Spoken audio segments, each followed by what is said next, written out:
Hey, have you heard of Jonah? Jonah and the whale? I think Abbott and Costello do a sketch on that. Um, a more serious note, yeah, Jonah, he actually existed. City of Nineveh and all that. Yes, there was, well, we say Jonah and the whale. It was actually a big fish. Not sure if it was a whale or not. No, Jonah was a Torah reading. Okay, Torah is like their version of the Bible. A Torah reading, God fearing, Jehovah fearing, reasonable, smart guy. And he knew that he could not run away from God, and he knew he had to obey God. He was a prophet after all. That's what he.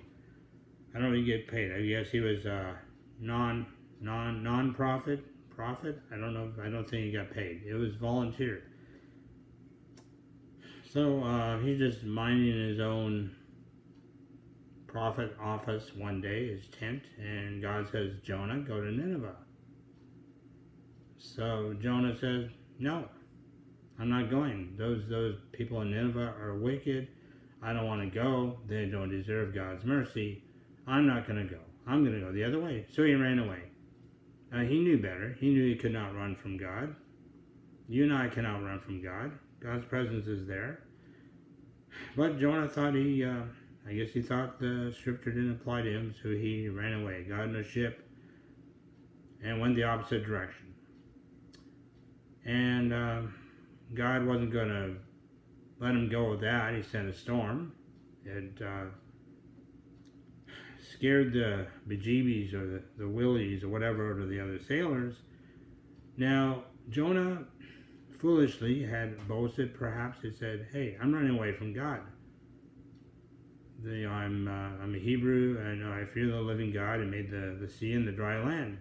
But they had told him before that he was running away from God. And he gives his testimony. You know, sometimes we as Christians will give our testimony and we pretend everything is good, and then we're trying to run from God in our own ways, right? So Jonah thought he's going to run away from God, and then he wanted to basically end it all and say, hey, throw me overboard.